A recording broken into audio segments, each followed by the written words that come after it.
So before we get started,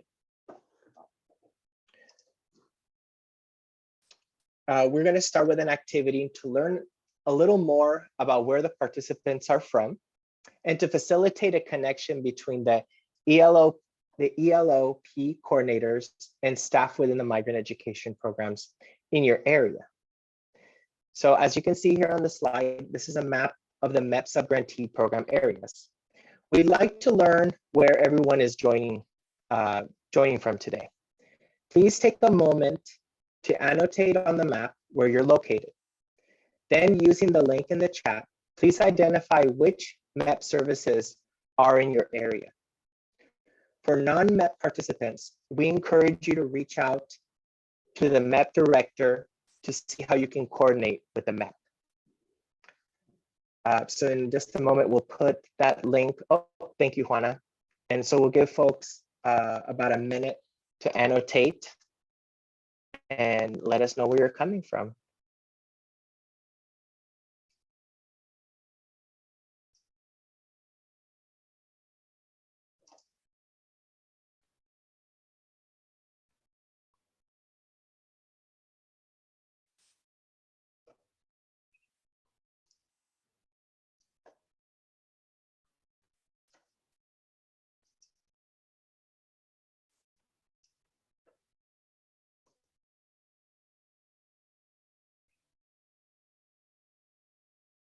All right, welcome. So we have some folks all the way up by Mendocino. Some folks in Sacramento.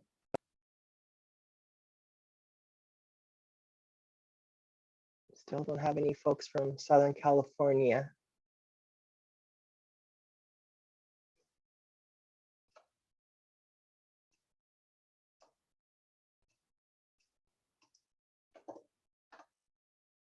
All right, we'll give it a few more minutes, a few more moments, I mean.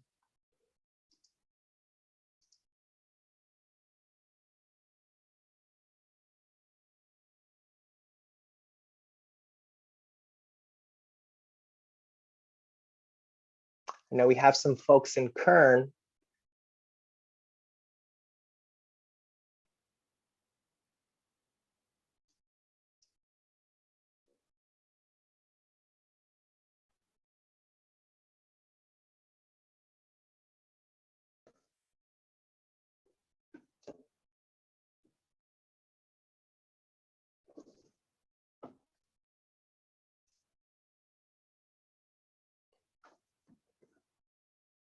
All right, well, thank you very much for those that did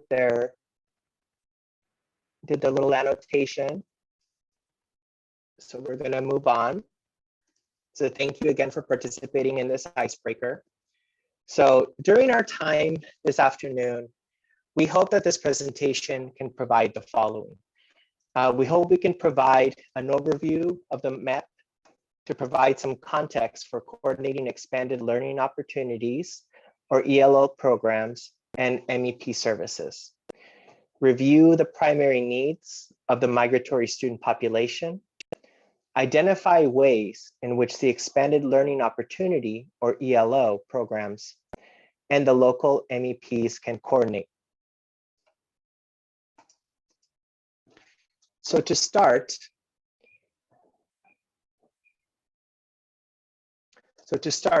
the Migrant Education Program, or MEP, is a federally funded program authorized under Title I, Part C. The provisions of the MEP are included in Title I, Part C under the Elementary and Secondary Education Act. The MEP is designed to support high-quality, supplemental, and comprehensive educational programs for migrant children to help reduce the educational disruption and other problems that result from repeated moves. Additionally, the MEP's purpose includes, number one, to ensure children are not penalized among the states in curriculum, graduation requirements, and challenging state academic standards. Two, fill and appropriate opportunities to meet the same challenging state academic standards that all children are expected to meet. 3, provide resources to help overcome educational disruption, cultural and language barriers, social isolation, various health-related problems, and other factors. And lastly, an opportunity to benefit from state and local systemic reforms. Next slide. Eligibility for a migrant child to receive MEP services are considered the following. The parent or guardian is a migratory worker in agricultural, dairy, lumber, or fishing industries. The family has moved in the past 3 years. A qualifying move can be one of the following, either moving residences or crossing school district boundaries due to work. Priority for service is given to migratory students who made a qualifying move within the previous 1-year period, at risk of failing academic standards, or who have dropped out of school.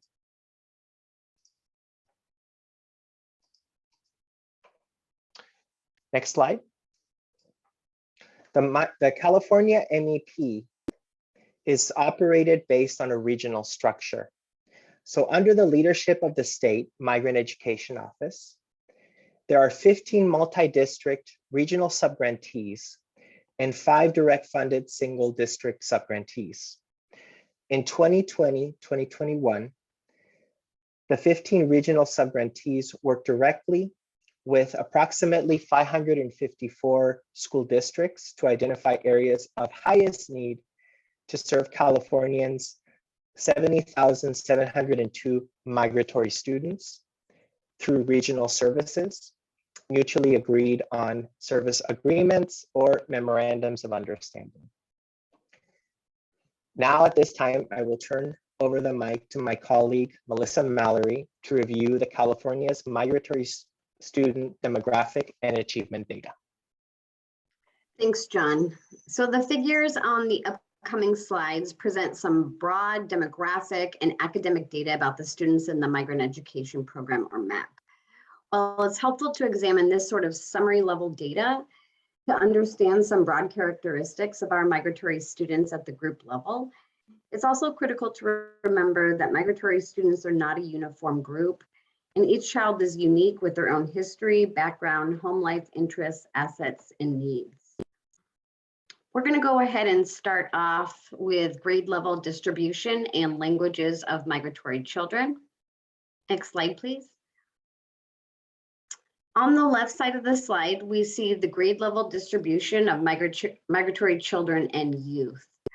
So we see that 6% of the population is considered out of school youth.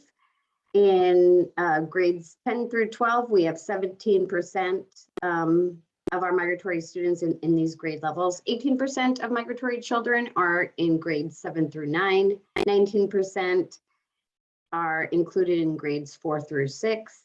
18% are in grades 1st through 3rd. And the largest group is our pre-K to kindergarten migratory youth, or students, excuse me. Additionally, on the right-hand side, we see the primary languages used by migratory children and families, with an overwhelming majority of our population speaking Spanish. Next, we have Mixteco, Punjabi, and then 1% other language. The next slide shows the performance of all students and migratory students on the English Language Proficiency Assessment for California, or ELOP for 2021 by grade. The chart shows a persistent performance difference present at every grade level from kindergarten to grade 12, with migratory students as a group consistently scoring lower than all students as a group. The average performance difference is about 12.5 percentage points, and the largest differences are identified in kindergarten and 1st grade, with a respective 17 and 18 point performance difference. The smallest difference occurs in grades 8 and 12, with each showing a 9% difference, and grades 6 and 9, which each show a 10% difference.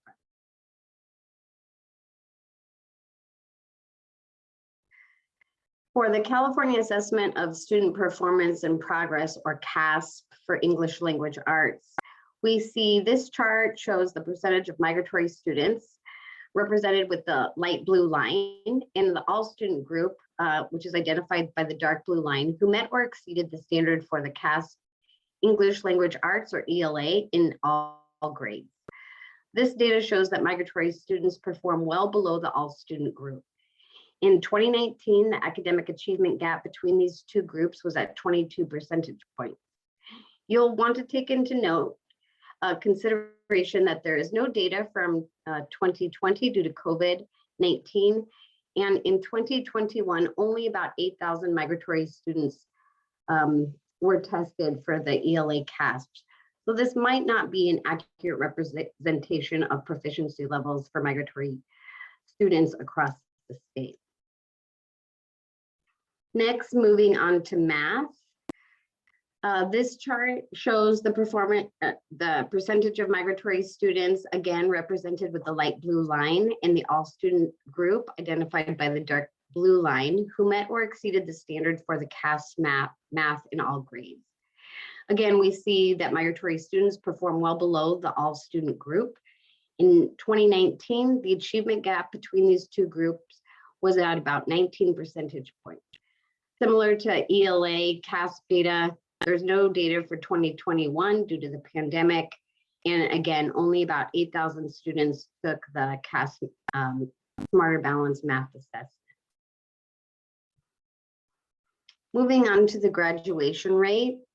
This chart shows the graduation rate of all students, again, in that dark blue line, and migratory students represented by the light blue line by year. This gap is much smaller when compared to the LPAC or CASP data. We see from 2018 through 2020, migratory students' graduation rates remained consistent at about 82%, but fell to 79% in 2021, indicating a 5% gap in 2021 between the all student group and the migratory student graduation. Now I'd like to transition to identify some of the requirements for the MEP. Federal law requires that each state-funded MEP identify and address the unique needs of migratory students. As required, the California Department of Education, or CDE, convened a committee, which included MEP staff and parents of migratory children, to identify and prioritize the needs of migratory children. Specific needs were identified in 9 focus areas, which included English language arts, math, English language development, high school graduation and dropout, school readiness, which is our pre-K services, out of school youth, health, parent and family engagement, and lastly, student engagement. Once these needs were identified in the statewide comprehensive needs assessment, the committee selected strategies to address those needs.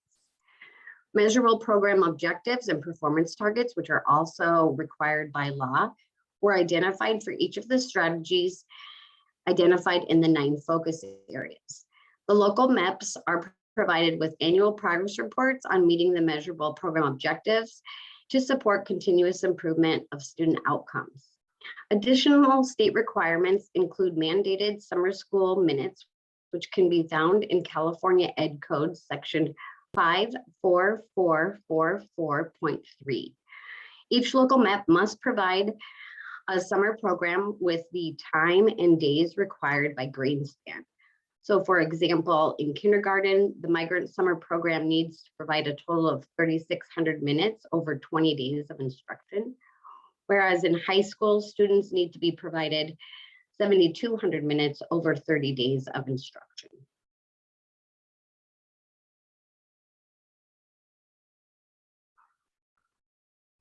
An additional requirement for the Migrant Education Program is the supplement, not supplant requirement. So supplement, not supplant is a phrase used to describe the requirement that MEP funds may be used only to supplement the level of funds that would, in the absence of MET funds, be made available from non-federal sources for the education of children participating in MEP activities. State educational agencies and local operating agencies may not use MEP funds to supplant or replace non-federal funds. The visual that you see on the screen is something that we use to explain how to use MEP funds. So you'll see on the left-hand side of the visual that we have unrestricted LCFF funds, and these are funds for all students. This would also include other supplemental services that are included in the expanded learning programs. Next, we have Title I funds. These are only for qualified students and include EL students. So some of our migratory children would be eligible for these services with these funds, as about 62% of our migratory youth in K-12 are considered English language learners. Then again, Title III, again, some of our students would be eligible for these funds as well, or to be served by these funds. And then we see Title I Part C migrant, and we consider ourselves the cherry on the top. So these are the most restricted funds. They can only be used for students who have been identified as migratory students.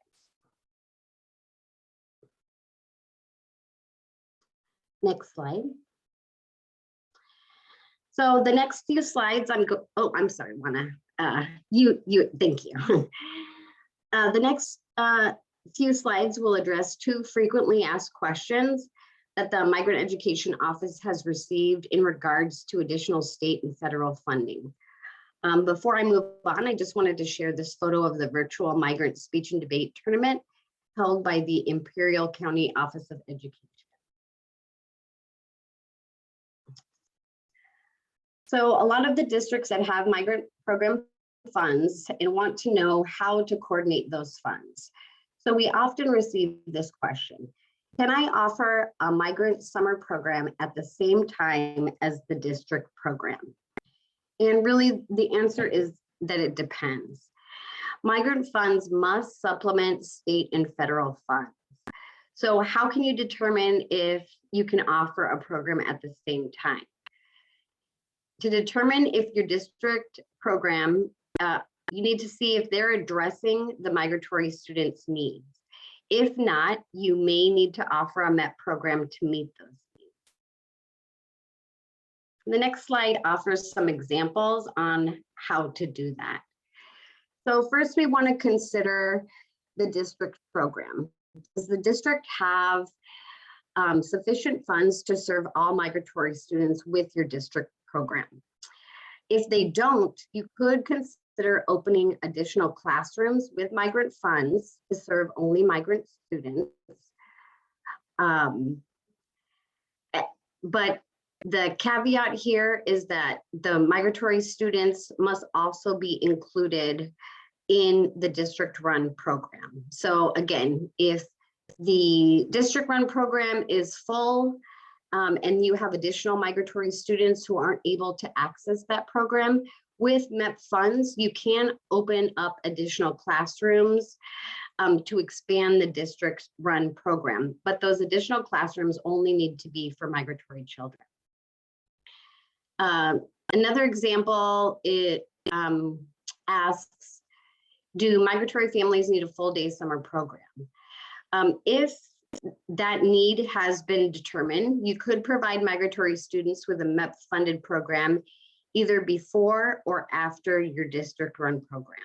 So if the district program is from 8 to 12, the migrant summer program could potentially be from 12 to 3:30 or 4 p.m. Whatever is determined is needed within that district. Additionally, if your district program is 3 weeks, you could offer migratory students a few additional weeks of the summer program with MEP funds, and this could occur anytime outside of the district summer program, so prior to the district run program starting, but after the last day of school, or you can offer, if you have some additional weeks between the last day of the district run program and the first day of school, the Migrant Education Program could offer additional weeks during that time. Are you meeting the academic and language needs of migratory students with your district program? So if you aren't, you could offer a concurrent MEP program that focuses on migratory student needs that your district program does not address.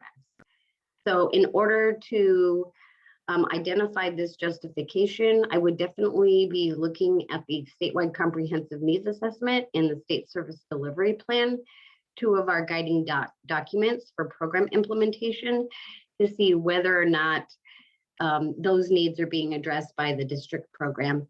And if not, you may offer a program that does specifically address those needs. The second question talks about braiding MEP funds with other funding sources. So a specific question that we've received is braiding of MEP funds with Title III or Title I Part A allowed? And it really is a yes or no.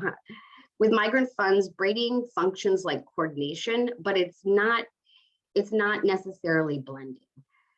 So typically blending and braiding of federal funds are considered together. When a local education agency or LEA braids federal funds, the LEA coordinates financial assistance from multiple sources to support a single initiative, and each funding source does not lose its award-specific identity. Generally, braiding funds is an exercise in effective project management. If an LEA braided MEP funds with Title I Part A funds and Title III funds, the LEA could coordinate the three funding streams to maximize benefits for migratory students.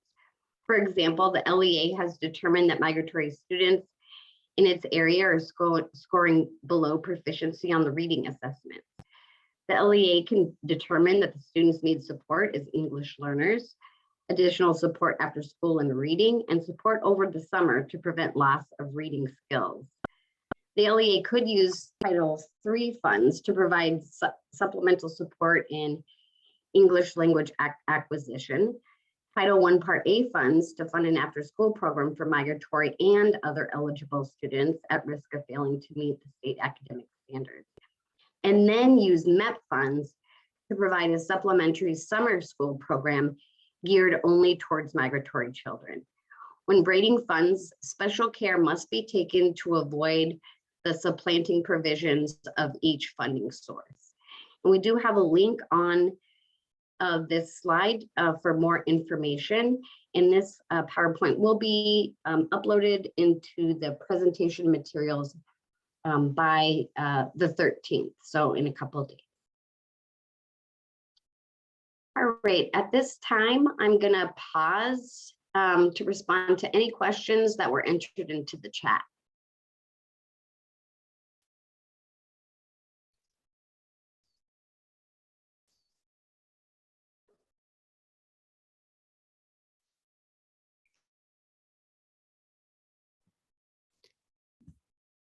Alyssa, do you see the one from Alyssa Taylor? Yeah, I do. Unfortunately, STEM was not an identified need in the comprehensive needs assessment or the state service delivery plan, so I don't think that particular one would work.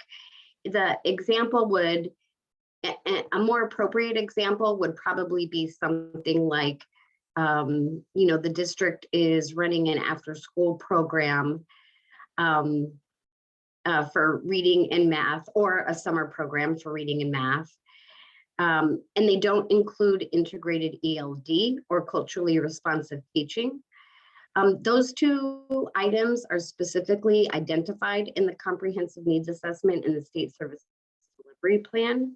So there is some some additional attention being paid to those unique needs of migratory children.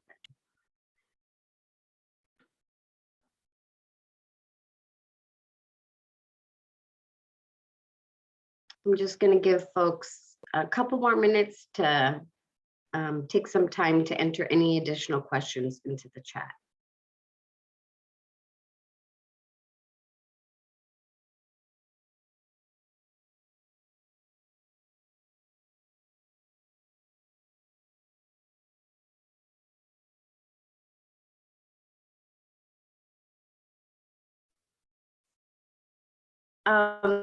Melissa, great name, by the way. Are you talking about the example that I just provided, as well as, okay.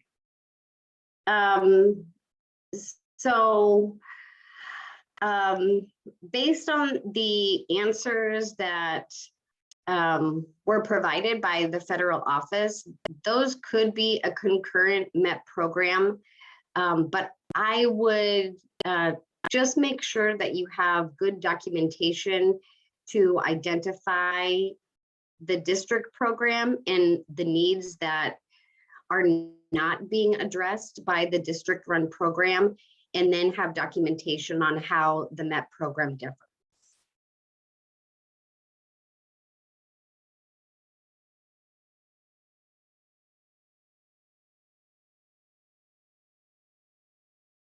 I'm sorry, I'm going to unmute. I'm not a very good typer. Oh, that's okay. I just have a real quick question.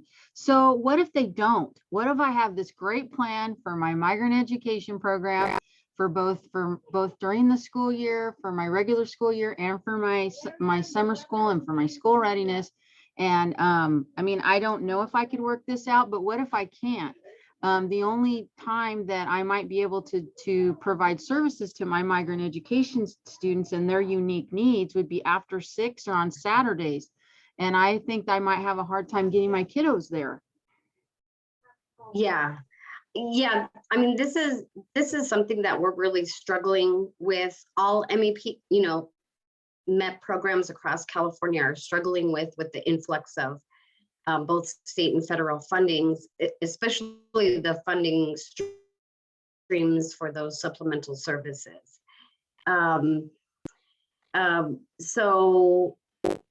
So could you restate your question, Melissa? My question is that you mentioned that if I can prove that our extended learning opportunities program, and I'm kind of in a sticky situation because I'm very involved in the development of both programs, and I don't want to cut one short so that I can provide the other one. And right. And so, but let's say that I do this because both programs should have those components that you just mentioned. So what if in the event I can't show that there's that difference? Then the only time slots that I have to meet the more unique needs of my migrant students would be after 6 or on Saturdays. I'm going to take my yes. You are correct, Melissa. Unfortunately, because of the supplement not supplant requirement, if your district program does address the unique needs of migratory students, you would have to have services after 6 p.m. or on Saturday.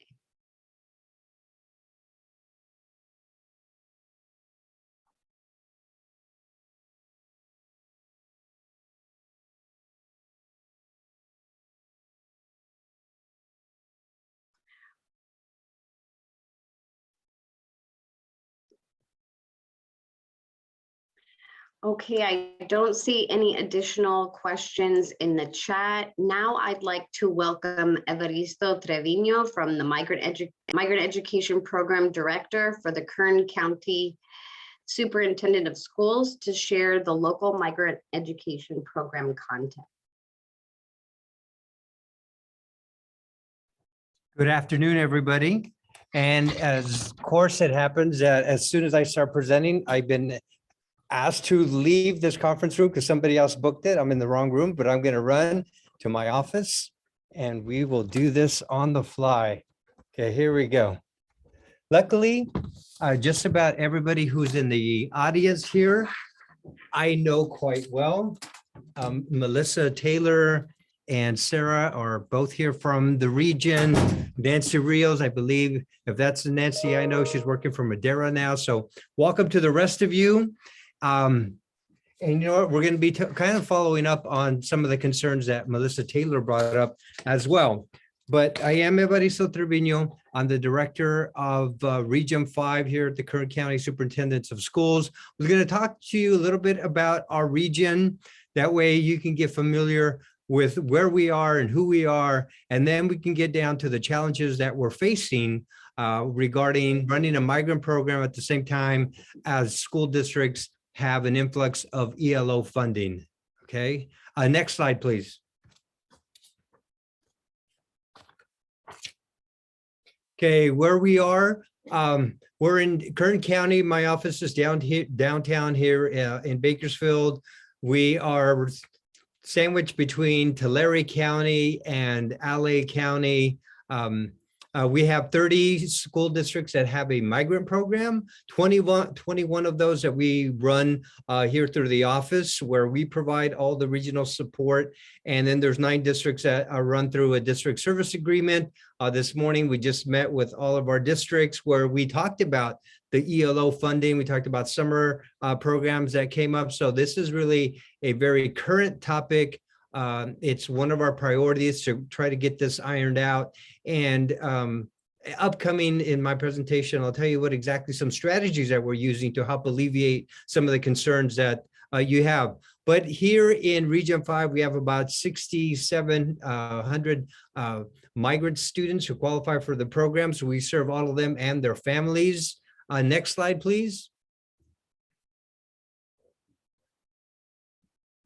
One thing that makes Kern County unique is within our one county, we have 4 different migrant regions. As you can see, it's not just the Kern County Superintendent of Schools. Bakersfield City School has their own region, as so and Los Hills. That's about 11,000 students or so, which is about 11% of the whole state population of education students is right here in Kern County. So that's something I'm proud of, that we're able to service so many students here in our area. Next slide, please.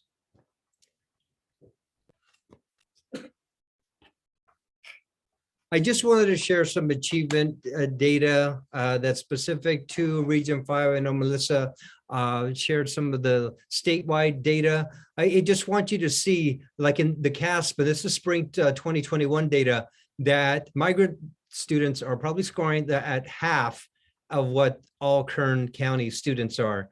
And that's an ELA. In math, the gap is even wider. We're outpaced three times by all Kern County students. And the reason I included that is to really nail the need for intervention. You can see that there's a big need for both ELA and math interventions, and that's why we do programs year-round, Saturdays, after school, and we're going to be extremely busy during this summer. So there's definitely a need. Next slide, please. Next slide has with LPAC scores. Thank you, Juana. And with this is just comparing how the students here in Region 5 score overall proficiency in the LPAC. Again, we're only about half of what the whole state of students who take the LPAC. Again, a lot of reason, a lot of need why we integrate ELD into our programs as well. So you definitely see the need, ELA, math, and ELD. So that's what we use that data to create all of our programs that we offer to our students. Next slide, please.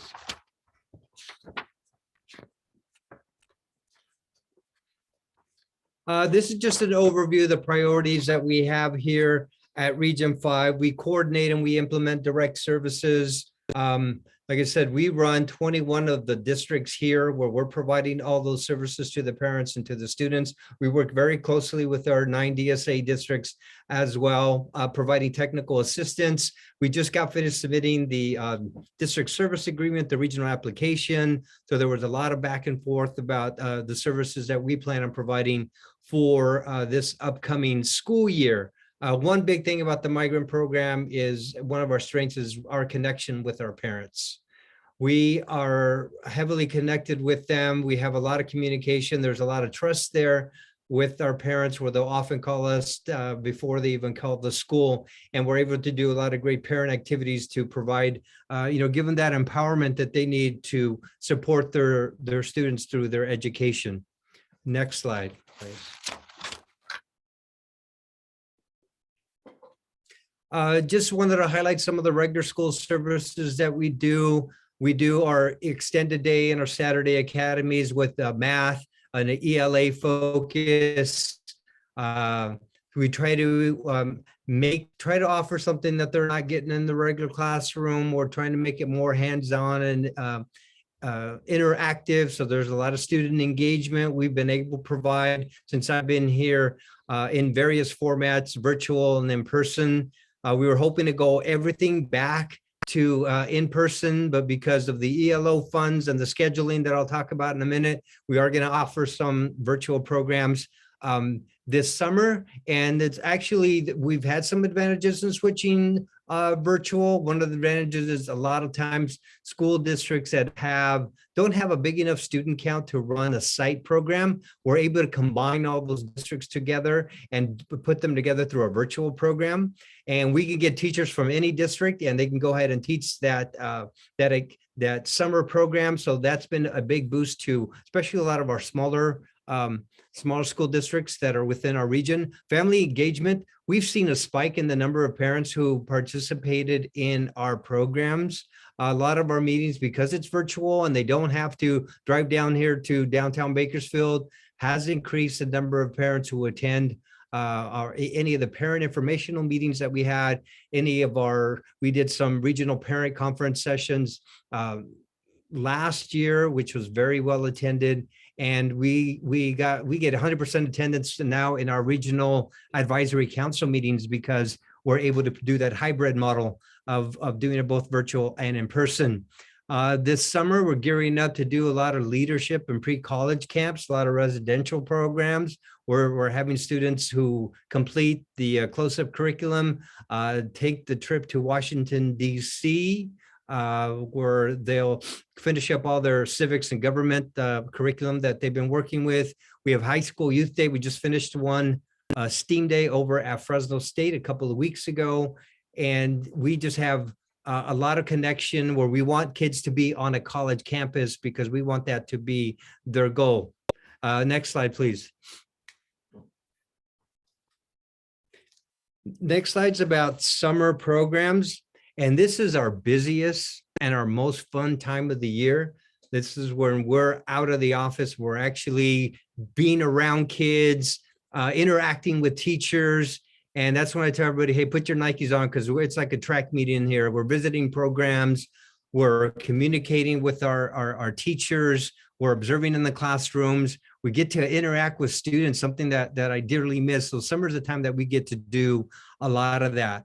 And we've had, we try to do a lot more of, on top of our ELA focus and our math focus, we try to include a lot of STEM activities, do visual and performing arts where we created some lessons that feature Hispanic artists, some of them locally, and we talk about their biography, how they got started in art and some of the works, and the students even complete the art project as well. And we're expanding on that this summer.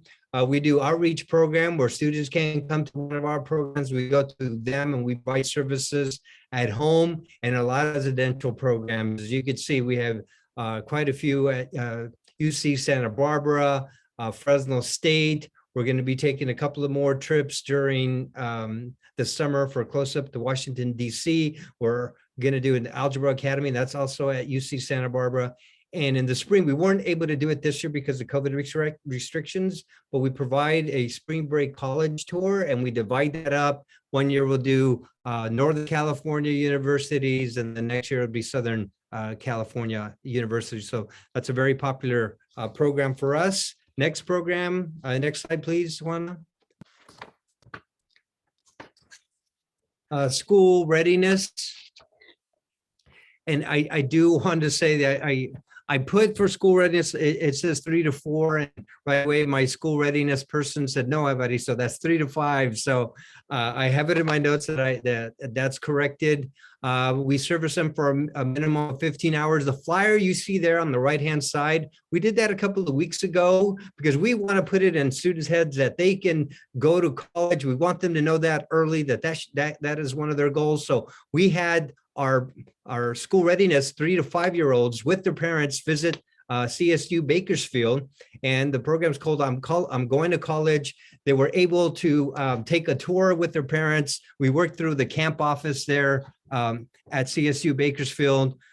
We had students listen to faculty and student panel. We had a police officer come and read books to the students. We had cheerleaders there. I mean, they're so excited that they wanted to enroll in college already. So it is one fun program that I was dying to do. And finally, when some restrictions were lifted, we were able to do that. But school readiness, again, it's a lot of hands-on parent and student and doing everything we can to prep the student. So when they start TK and kindergarten. Next slide, please. Some additional responsibilities that we have is our parent involvement piece. And I know, next slide, Juan, if you're able to advance the slide. Thank you. Parent involvement, like I talked about that before, that's one of our strengths of our program. And it's really increased when we have some type of parent event. Back one slide, please. When we have some type of parent event, whether it's virtual and in person, attendance has been high, and parents are excited that now we're able to do a lot of the programs in person. Our identification and recruitment. I mean, I can't say enough good things about the recruiters that we have here at the regional office. It's a very experienced group, a very caring group. And they do a wonderful job of going out each day out of our office and reaching out and looking for students for our programs. We provide technical assistance and monitoring with our districts. We did a whole bunch of that when we were preparing for our regional application, our district service agreement. We had our district meeting, what we call MELA here, our Migrant Education Leadership Academy. We had that earlier this morning. And I actually want to form some subcommittees next year so we can do some more. Melissa, you'll be happy to hear this about our SSDP and our MPO monitoring. So that's why I want to form more of a subcommittee so we can take a closer look at that. Our regional staff. Next slide, please. And this is where I wanted to really talk about what are some of the challenges now that Migrant is facing due to all the funds that districts are receiving with their extended learning opportunity money, right? And it's been an issue for me. We're fortunate enough that once a month here, we get legislative updates here at the county office. And I was hearing all about ELO funds and how it was going to the districts and what some of the time requirements were. And while everybody is celebrating around me, and I was celebrating too, in the back of my mind, it's like, okay, it just got a lot more challenging to run migrant programs now because of, again, this additional fund. And I think it's great. There's plenty of learning loss that needs to be addressed with the students. I don't ever want anybody to think, oh, Evaristo's complaining that the districts have money, and that is totally opposite. I think it's a wonderful thing that they got the funds. I just want to be able to really coordinate and partner up with a district to see where both programs could exist, right? And just to make sure that the all student needs are met. So one of the things, the biggest challenge is like our scheduling. Just like Melissa Taylor pointed out earlier too, I have other districts that, same thing, are running a summer program. June and July, and they're going from 8 to 5. So then you start thinking, okay, then the migrant's going to run their supplemental program. Let's do it from 5 to 7. Or do we let the kids go home and then we do it virtual? And then you're looking at 6 to 8 o'clock again. One of the things that we talked about is, okay, what student is going to want to do that during summer? That's a lot of stamina, right? To sit through an 8 through 5 intervention with district. Take that bus ride home, and then I got to log in an hour later and then do a 2-hour program with the migrant program. And the other side of that too is also as you're looking at teachers. What teacher is gonna have the availability, the energy to go and teach a full day program 8 to 5 and then come work in the migrant program? So staff availability is really a big issue. This morning when I was talking to our district, I have big plans for this program at CSU Bakersfield this summer, but I need 3 teachers and I'm having the hardest time finding them right now too. So I promoted it during our meeting this morning, and I got a couple of leads that we're going to follow on. But if I don't find those 3 teachers, all this planning, all the funds that we set aside is not going to happen. So I'm not giving up on it, but we're ready at the finish line for that. Then, recruiting the same group of kids. There's only so many kids in the school, whether they're migrant or not, right? So we're kind of, fighting is the wrong word, but that's the first word that comes to my mind. But we're kind of trying to like, hey, come to our program, and then districts are trying to go to their program. I mentioned staff and student fatigue. And the big thing too is we got to make sure we supplement and not supplant, right? And every situation is different, just like the examples that Melissa gave me. There's no standard answer. And even when I addressed it this morning with the districts, 3 or 4 people spoke up, and everybody had a little different variation of what their definition of supplement, not supplant means. My invitation to districts like, hey, let's talk about it one-on-one, because there's some very unique situations from one district to the other that we need to discuss, and then we work our way through it, right? So that's one thing that's very, very important, is to make sure that we don't supplant. But now with all this money, it's like that the gray area is getting grayer, if that makes any sense right now too, because there's so many more programs running now than ever before. I can think of years past where we didn't have that issue, where we pretty much could have booked a summer school program at most districts, especially at the elementary level, and it was not an issue because there weren't co-current programs. Well, now that is not the case so much. One of the other things that we need to do, and I'm talking about me specifically, is learn more about the ELO spending guidelines.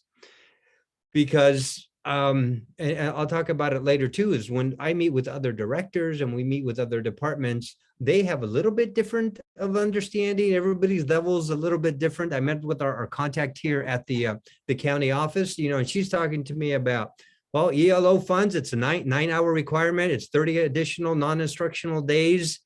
And it might be pushing the whole evaluation, the monitoring might be pushed back until the next school year, that there's a trailer bill that's still being considered right now, right? So there's a lot more that I need to learn about that, and I'm doing my due diligence so I can inform the district. I'll be meeting more with my contact here at our county office to make sure I'm up to speed on everything that's going on, and maybe even have her come to one of our migrant meetings and kind of relay that information and see if she can answer any questions that I can't. So that's definitely in the plans. Well, and bottom line is we're trying to utilize all of our funding so our kids can get the services that they need. You saw from the data that we shared with you is that there is definitely a big need out there. We have the funds. We just need the time, the space, the availability of staff to get that done. So that's what we're working on. And then John, Melissa, I did not get to start my timer in the move. So if I'm over, please let me know. Okay. Next slide, please, Juana. So I don't want to come across as like, hey, we got all these challenges, it can't be done. And that's not the case at all.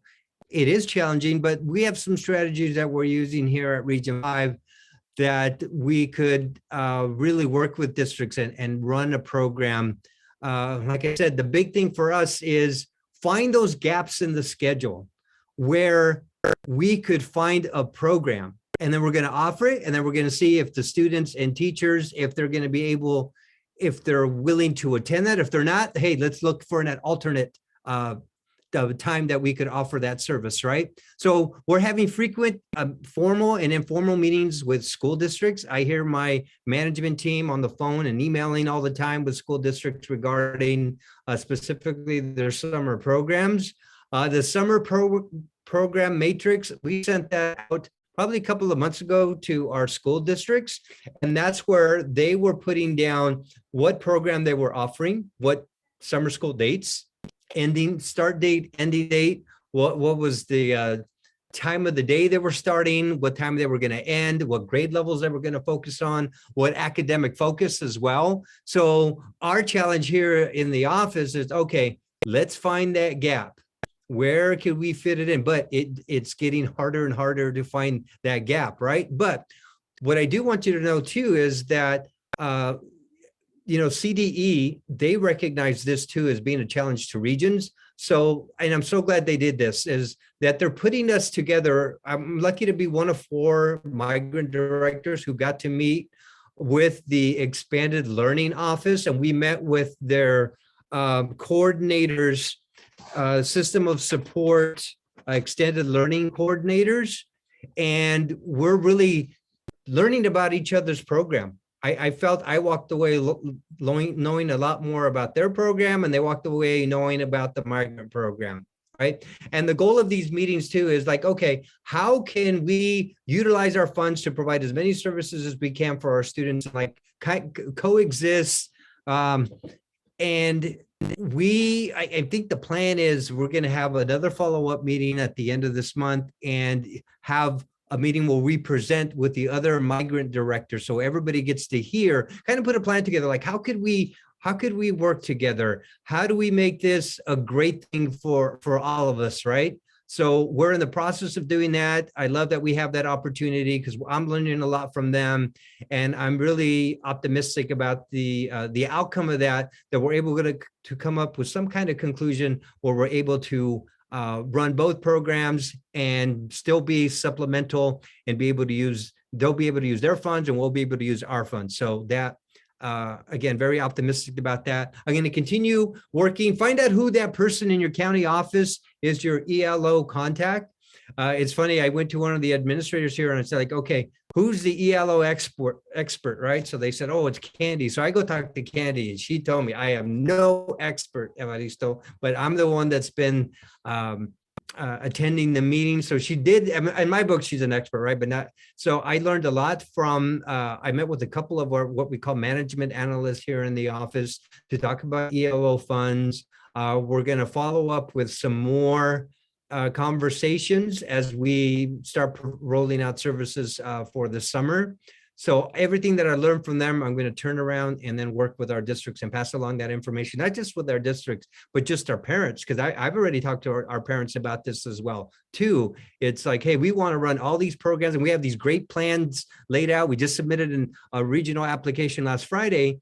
I want to pull all that off. It's just getting a little bit challenging because of these ELO funds, but we still intend to make all that happen, right? So I'm just informing the parents. I want to turn around and have those conversations with our district. Our county office here also put together ELO expenditure planning committee. What I remember is that they met one time in the fall because our deputy superintendents thought it was a great idea to meet with school districts. Now you have all this funding, and it seems like a whole bunch of it came all at once, right? So she put together a committee, so just to brainstorm on how districts can utilize that money.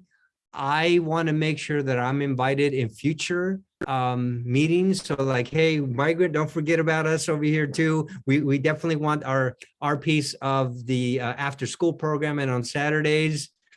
But I mean, we even joked here in the office when I started hearing about what district plans were and how long in the day they were going, that, hey, can we offer services on Sundays? Because it seems like everything else was being taken, right? And I know one of the things that we can do is, okay, what about Saturdays? Traditionally, we didn't run programs or haven't run programs in the summer on Saturdays. So if we start doing that, if that becomes the norm, it's like new territory for us, right? I don't know if we have to go to that yet, but I know that that's one of the strong possibilities as well. So we're looking at all different options. It is extremely challenging, but we have strategies in place. And I think the key is just working with school districts, working with CDE. Like I said, we have all these great plans, but we want to make sure we don't cross that line between, supplement and supplanting. And Melissa Taylor, I wish I had, I know exactly the scenario that you described is not just happening in Taft, happening in other districts and different regions up and down the state too. But just so you know, that's one of the things that we're looking at. We have the school district, I think McFarland's going 8 to 5. And then what we're doing is we're going to have the kids log in when they get home, and we're going to test those waters to see how it goes. But we're really looking at any different idea, looking to collaborate. I'm going to get on the phone and talk to my fellow migrant directors as well, and just to see how they are handling the ELO funds and how challenging it is. But and those are some of the strategies that we're trying here. We're going to continue those. And I just open the opportunity to continue working with our school districts and CDE. So that's all I have, unless there's any questions from anybody in the group.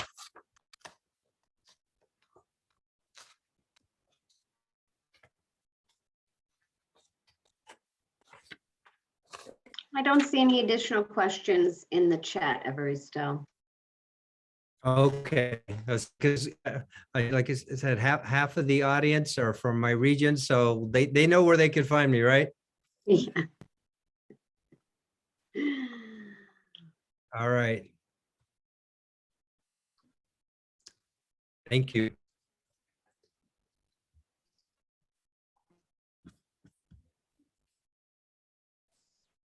Great, thank you again, Elisa, for that presentation. And again, people are going to have access to the slides, so you'll have Evaristo's information there if you'd like to contact him for any other questions. So now we're going to be going into breakout rooms. We have a smaller group today. So what we're going to end up doing is we're going to just have one breakout room, and we're going to be using Jamboard. So we're going to be responding to the following questions. How does your LEA coordinate with the MEP and the ELO-P services? And what recommendations do you have to coordinate these services?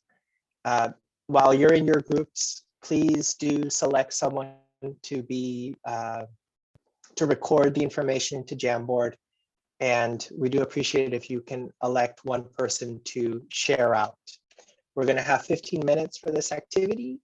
And Juana, we're ready to go whenever you are.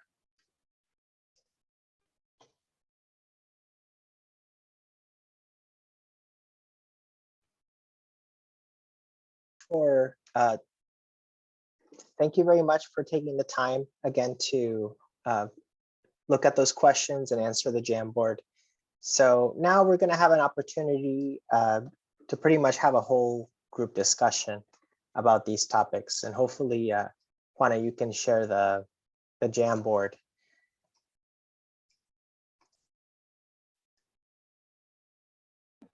Yeah, give me just one moment and I'll pull that up right now. Great, thank you.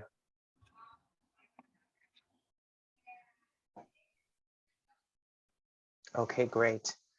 So now, now I'm going to give an opportunity for whoever was selected to be the speaker. If you can let us know what your group talked about.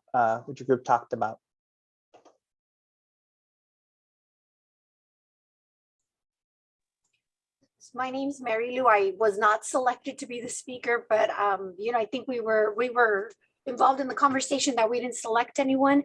But these are more examples of what some of the regions are doing this summer. These are kind of examples that we came up with that we see that are in place. We did not get to the second question because I think a lot of us just have the same question in our mind that we're just trying to work, see what direction we're heading in with the implementation of the ELO program. And so this is as far as we got in our discussion. I'm not sure if anyone else would like to add on. Thank you, Mary Lou.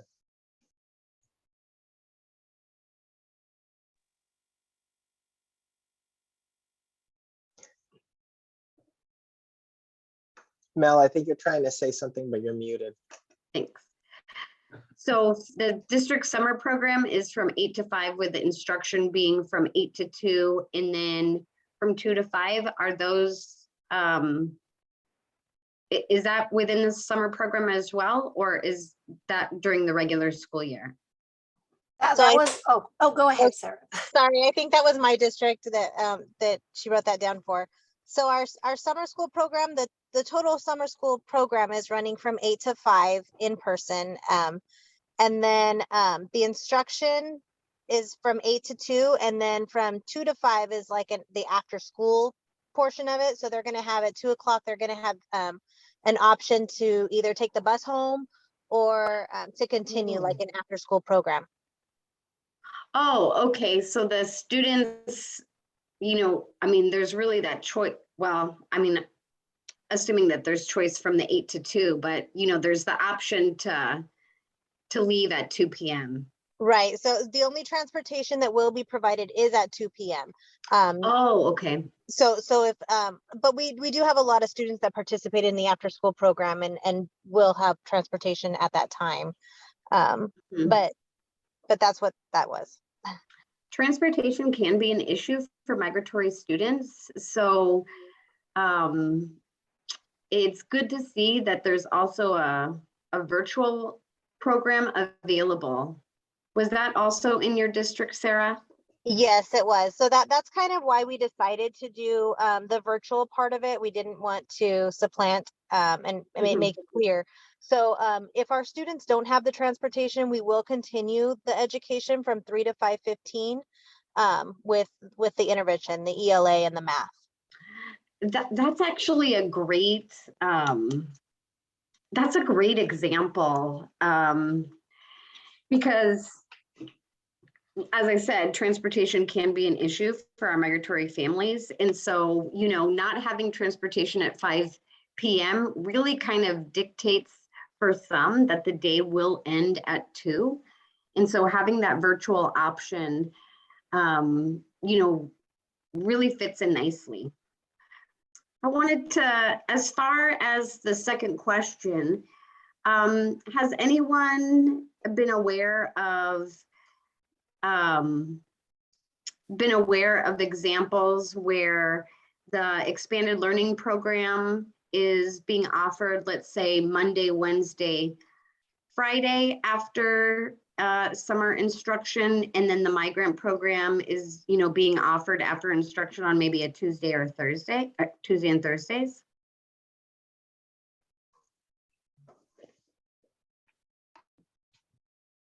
We're just offering it after the general ed instruction Monday through Friday. And it is the transportation, do you have transportation similar to what Sarah's noted on her slide? We generally don't. So I may have to look into that for sure, because I don't have a real good feeling about, I don't know for sure. We're still waiting on some permissions, but I feel like that's going to be a big hindrance. And generally speaking, we don't. And that's a late dismissal. Yeah, yeah.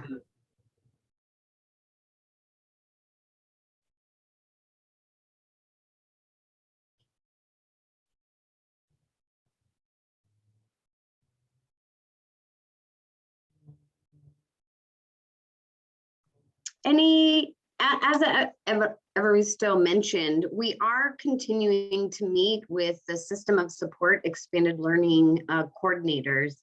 Are there any additional concerns, comments, or anything that you feel that we should be taking back to these meetings?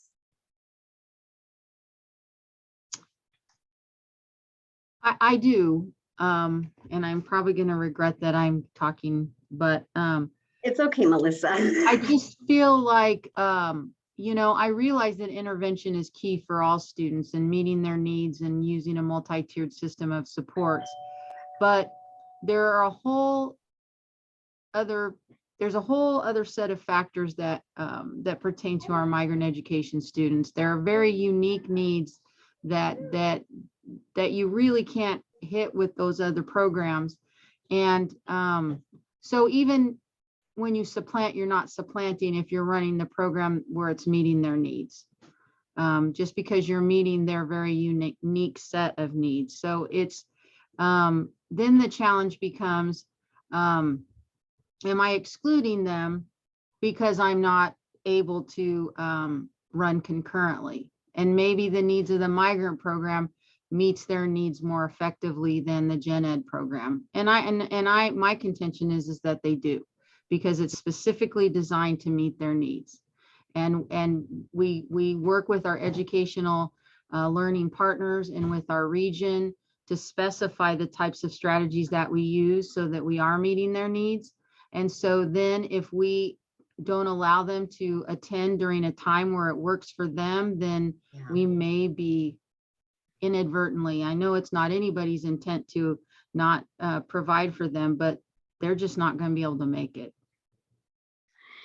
Yeah, I mean, these are, you know, we have the same concerns at the state as well as the, you know, local levels. The supplement, not supplant requirement, which is included in the migrant Title I Part C funds, but not included in any of the ELOP programs.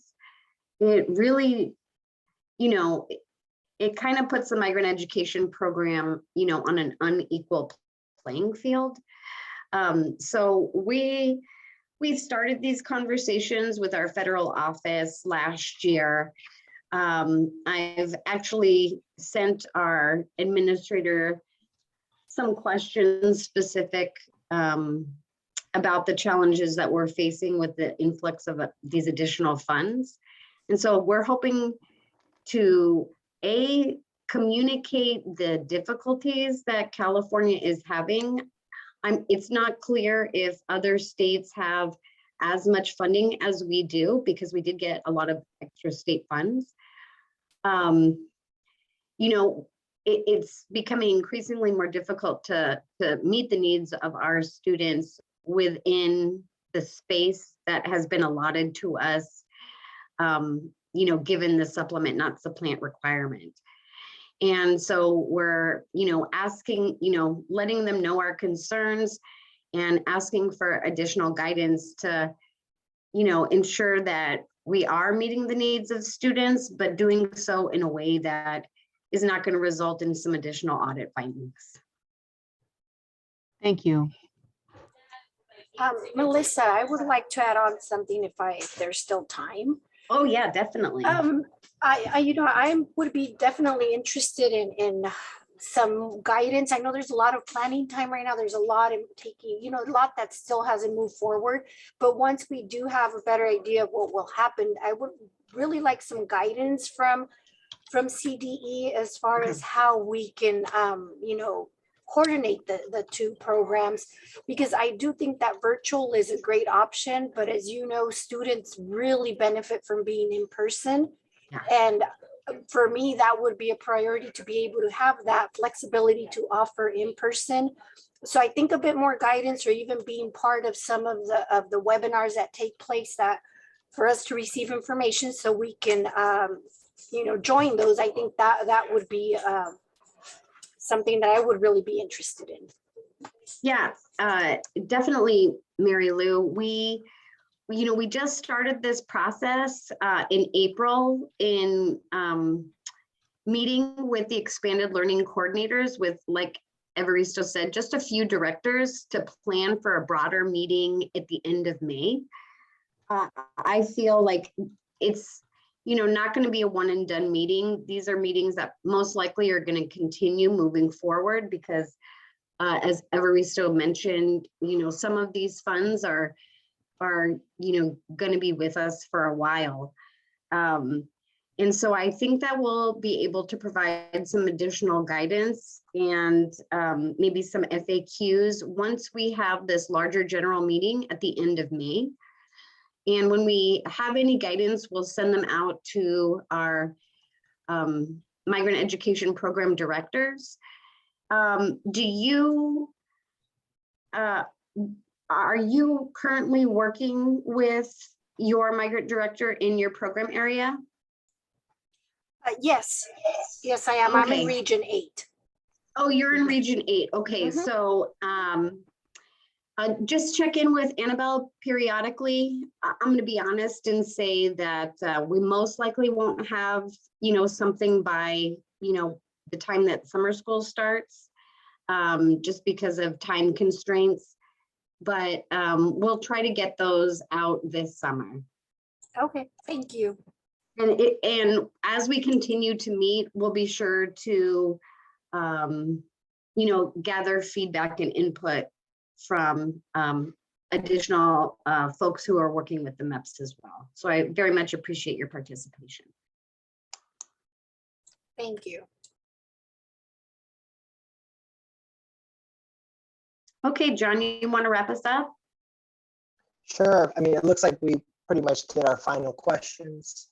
Mhm. But again, if you do have another question after this presentation, you can reach us. Melissa's information is there, so is mine, and as well Evaristo information is there. So thank you very much for sticking through this presentation. We really appreciate it. Hope you all have a wonderful day. Thank you so much.